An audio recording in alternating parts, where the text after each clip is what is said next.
Hello friends, welcome to my YouTube channel. Last video में हमने पढ़ा था फोटो इलेक्ट्रिक इफेक्ट के बारे में। सारा थ्योरी पार्ट हमने लास्ट वीडियो में कवर कर लिया था और वीडियो के एंड में मैंने कुछ क्वेश्चंस प्रोवाइड किए थे आपको, जो आपको सोल्व करने थे। आई होप आपने ट्राई किए होंगे। अगर नहीं ट्राई किए तो अब सॉल्यूशन देख लो उनका। तो क्वेश्चन स्टार्ट करने से पहले मैं थोड़ा सा फॉर्मूले को रिवाइज करना चाहता हूँ, जो फॉर्मूले हम यूज़ करने वाले हैं इस वीडियो में। सबसे पहले शुरुआत करते हैं आइंस्टाइन इक्वेशन से। मैंने लास्ट वीडियो में आइंस्टाइन इक्वेशन आपको समझाई थी। क्या थी आइंस्टाइन इक्वेशन? तो आइंस्टाइन के अकॉर्डिंग सपोज ये हमारे पास कोई भी मेटल है, हम इसको लाइट प्रोवाइड कर रहे हैं, ई लाइट प्रोवाइड कर रहे हैं, तो कुछ इलेक्ट्रॉन्स निकल रहे हैं। जरूरी नहीं है कि इलेक्ट्रॉन हमेशा निकलेंगे, वो कुछ थ्रेशोल्ड फ्रिक्वेंसी और वर्क फंक्शन से ज़्यादा एनर्जी होनी चाहिए तो ही इलेक्ट्रॉन निकलते हैं। तो क्या इक्वेशन बनती थी? गिवन एनर्जी ई अगर आपने प्रोवाइड की, उसमें से कुछ जो कि वर्क फंक्शन है वो एनर्जी आपके मेटल ने खा ली, बाकी जो एनर्जी बची वो उसकी काइनेटिक एनर्जी बन गई मेटल की। तो ये जो हमारी ई होती है एनर्जी, ये पार्टिकल नेचर के अकॉर्डिंग ई बराबर एच न्यू होना चाहिए। वर्क फंक्शन को आप एच न्यू नोड लिखते हो, काइनेटिक एनर्जी को आप हाफ एम वी स्क्वायर लिख सकते हो। तो ये है हमारी आइंस्टाइन इक्वेशन। सबसे इजी इक्वेशन मैं बोलूँगा, काफ़ी न्यूमेरिकल्स पर आते हैं इस छोटी सी इक्वेशन पर। न्यू यहाँ पर फ्रीक्वेंसी है गिवन लाइट की, न्यू नोड यहाँ पर थ्रेशोल्ड फ्रीक्वेंसी है, जिसे हिंदी में दहली आवृत्ति भी कहते हैं। और जो फॉर्मूलाज हम यूज़ करने वाले हैं वो है, आप लोगों ने ये रिलेशन पढ़ा होगा फ्रीक्वेंसी और वेवलेंथ में relation, frequency and wavelength. Nu is equal to c by lambda, जहाँ पर न्यू हमारी फ्रीक्वेंसी है, सी हमारा स्पीड ऑफ लाइट होता है, लैम्डा हमारा वेवलेंथ होता है। तो ट्राई करते हैं क्वेश्चन। तो हमारा फर्स्ट क्वेश्चन है, हमें दिया हुआ है the work function of copper metal is 7.53 10⁻⁻19 joule. तो सबसे पहले तो न्यूमेरिकल, अगर आपको कोई भी न्यूमेरिकल अप्रोच करना है तो सबसे पहले जो भी आपको गिवन डेटा होता है आप उनको नोट कर लीजिए करिए। सबसे इजी अप्रोच है क्वेश्चन सोल्व करने के लिए। तो गिवन डेटा क्या है हमारे पास? हमें दिया हुआ है वर्क फंक्शन 7.53 × 10⁻⁻19 जूल। और हमें क्या दिया हुआ है? लाइट की फ्रीक्वेंसी दी हुई है, कितनी है ये? 3 × 10⁻16 हर्ट्ज। अब हमसे पूछा गया है फोटो इलेक्ट्रिक इफेक्ट ऑब्जर्व होगा या नहीं होगा। तो सबसे सिंपल तरीका है देखने का, अगर हमारी गिवन एनर्जी वर्क फंक्शन से ज़्यादा है, गिवन एनर्जी वर्क फंक्शन ज़्यादा है तो इफेक्ट ऑब्जर्व होगा, अदरवाइज ये इफेक्ट ऑब्जर्व नहीं होगा। तो कैसे निकालेंगे गिवन एनर्जी? एनर्जी का फॉर्मूला होता है E equal to H nu. H हमारे पास है प्लांक कांस्टेंट, तो प्लांक कांस्टेंट नोट कर लेंगे 6.62 10⁻34। यूनिट आप हमेशा अटैच करेंगे साथ में, विदाउट यूनिट फिजिक्स कुछ नहीं है भाई। तो न्यू यहाँ पर है 3 × 10⁻16 हर्ट्ज। तो यहाँ से जब इसको सोल्व करोगे तो आपको ऑब्टेन हो जाएगी वैल्यू 199.86 10⁻⁻19 जूल। ये वैल्यू हमारे पास आ गई। अब ये है हमारी एनर्जी जो हमने प्रोवाइड की, और हमारा वर्क फंक्शन कितना है? 7.53 × 10⁻⁻- जूल। तो आप देख सकते हैं कि जो हमारी गिवन एनर्जी है वो वर्क फंक्शन से ज़्यादा है, और ज़्यादा नहीं बहुत ज़्यादा है। तो हमारे पास जैसे ही हमने इसको लाइट प्रोवाइड की ई, इस टाइप की लाइट प्रोवाइड की आपने ई, ये कुछ एनर्जी इसने वर्क फंक्शन में ले ली, और जो बाकी बचा वो सब इलेक्ट्रॉन की काइनेटिक एनर्जी में कन्वर्ट हो जाएगा। तो यहाँ पर फोटो इलेक्ट्रिक इफेक्ट ऑब्जर्व होगा या नहीं होगा? तो होगा, यस, फोटो इलेक्ट्रिक इफेक्ट हम ऑब्जर्व कर पाएंगे। नेक्स्ट क्वेश्चन है हमारे पास, उसमें हमारे पास गिवन है वेवलेंथ दिया हुआ लाइट का, लैम्डा इक्वल टू 300 नैनोमीटर। तो नैनोमीटर में आपको बता दूं जिनको नहीं पता, नैनोमीटर में 10⁻⁻9 होता है। तो 10⁻⁻9 मीटर ये हमारे पास हो जाएगा। और हमें दिया हुआ है work function, silver metal use कर रहे हैं तो 4.73 इलेक्ट्रॉन वोल्ट ये दिया हुआ है। अब हमें फिर वही सेम क्वेश्चन पूछा है कि फोटो इलेक्ट्रिक इफेक्ट ऑब्जर्व होगा नहीं होगा। तो हम गिवन लाइट के कोरस्पॉन्डिंग एनर्जी निकाल लेते हैं। एनर्जी का फॉर्मूला होता है हमारे पास E equal to H nu. अब हमें न्यू नहीं दिया, लैम्डा दिया हुआ है, तो कोई बात नहीं, हम न्यू निकाल लेते हैं यहाँ से। एच न्यू क्या होता है? सी बाय लैम्डा। अब हमें एच भी पता है, सी भी पता है, लैम्डा भी पता है, तो जस्ट वैल्यू पुट करते हैं। ये आएगा 6.62 10⁻⁻34 जूल सेकेंड इंटू 3 × 10⁸ मीटर पर सेकेंड। ये हमारा सी की वैल्यू आ गई। लैम्डा की वैल्यू पुट करेंगे 300 × 10⁻⁹ जूल। तो यहाँ से सोल्व करने से हमारे पास आ जाएगी ई की वैल्यू 6.62 10⁻⁻19 जूल।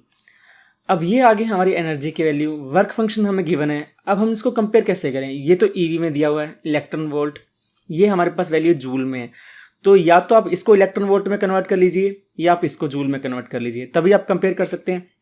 तो हमारे लिए इजी रहेगा, हम इसको इलेक्ट्रॉन वोल्ट में कंपेयर कर लेते हैं। तो इलेक्ट्रॉन वोल्ट में कंपेयर करने का फॉर्मूला क्या होता है? तो ये हमारे पास होता है 1 इलेक्ट्रॉन वोल्ट बराबर 1.6 इंटू 10⁻⁻19 जूल। ये हमारे पास फॉर्मूला होता है। तो आप यहाँ से रिप्लेस कर सकते हो, ई 6.62 10⁻⁻19 जूल। आप ऊपर नीचे 1/EV और 1/EV से डिवाइड कर सकते हो। तो जैसे ही आप 1/EV की वैल्यू पुट करोगे यहाँ से, तो आपके पास आंसर आ जाएगा 4.13 इलेक्ट्रॉन वोल्ट। अब आप देख सकते हैं ई की वैल्यू है 4.13 इलेक्ट्रॉन वोल्ट और वर्क फंक्शन की वैल्यू है 4.73 इलेक्ट्रॉन वोल्ट। तो गिवन एनर्जी वर्क फंक्शन से कम है, हमारी रिश्वत ही कम है, तो हमारे पास इलेक्ट्रॉन कहाँ से आ जाएंगे? तो यहाँ पर फोटो इलेक्ट्रिक इफेक्ट ऑब्जर्व नहीं होगा। तो बहुत ही सिंपल सा क्वेश्चन था ये। नेक्स्ट क्वेश्चन की बात करते हैं। नेक्स्ट क्वेश्चन में हमें दे रखा है the work function of potassium. तो पोटेशियम है, उसका वर्क फंक्शन दे रखा है हमें W = 2 इलेक्ट्रॉन वोल्ट, और हमें दे रखा है लाइट की वेवलेंथ दे रखा है 3500 एंगस्ट्रॉम। तो जिनको नहीं पता उनके लिए बता दूं, 3500 और एंगस्ट्रॉम में होता है 10⁻⁻10, तो ये हो जाएगा मीटर। ओके, अब हमें निकालना क्या है? हमें निकालनी है काइनेटिक एनर्जी। तो आप आइंस्टाइन इक्वेशन में काइनेटिक एनर्जी आती है, क्या फॉर्मूला होता है? उसमें होता है गिवन एनर्जी ई, उसके बाद वर्क फंक्शन, ये इसकी रिश्वत, बाकी बची काइनेटिक एनर्जी। तो यहाँ से हमें ई निकाल सकते हो, W गिवन है, तो काइनेटिक एनर्जी आप इजीली निकाल सकते हैं। तो सबसे पहले हम निकालते हैं ई की वैल्यू हमारी। तो ई क्या होता है? H nu. एच हमारे पास 6.62 10⁻⁻13 जूल सेकेंड। न्यू की वैल्यू आ जाएगी C/λ से, तो C है हमारे पास 3 × 10⁸ मीटर पर सेकेंड। लैम्डा की वैल्यू है हमारे पास 3500 × 10⁻⁻10 मीटर। जब आप इसको सोल्व करोगे तो हमारे पास E की वैल्यू आ जाएगी 5.6 10⁻⁻19 जूल। अब ये जूल है, आप इसको इलेक्ट्रॉन वोल्ट में कन्वर्ट करोगे, जो फॉर्मूला आपको मैंने लास्ट स्लाइड में बताया है, तो ये हमारे पास वैल्यू आ जाएगी 3.1 इलेक्ट्रॉन वोल्ट। इलेक्ट्रॉन वोल्ट में कंपेयर कर लिया हमने। अब इक्वेशन का यूज करो आप, तो क्या वैल्यू आएगी? ई की वैल्यू है 3.5, कहाँ से ला रहा हूँ मैं वैल्यू? इक्वेशन 1 से यूज कर रहा हूँ। ई की वैल्यू 3.5 इलेक्ट्रॉन वोल्ट, डब्ल्यू की वैल्यू है हमारे पास 2 इलेक्ट्रॉन वोल्ट। काइनेटिक एनर्जी निकालनी है, तो 3.5 - 2 काइनेटिक एनर्जी की वैल्यू आ जाएगी 1.5 इलेक्ट्रॉन वोल्ट। बहुत ही आसान सा क्वेश्चन था ये भी, और इम्पोर्टेंट क्वेश्चन है, काफ़ी एग्जाम्स में ये क्वेश्चन आता है। तो यहाँ से हमने सिंपल एक ट्रिक यूज किया। हमने पहले तो न्यू को लैम्डा को न्यू में कन्वर्ट किया, फिर जूल को इलेक्ट्रॉन वोल्ट में कन्वर्ट किया, उसके बाद आइंस्टाइन इक्वेशन। अब है हमारा फोर्थ एंड लास्ट क्वेश्चन। इसमें हमें क्या गिवन है? इसमें हमें गिवन है लैम्डा, जो कि दिया हुआ है 525 नैनोमीटर। तो नैनोमीटर हमें पता है 525 10⁻⁻9 हो जाएगा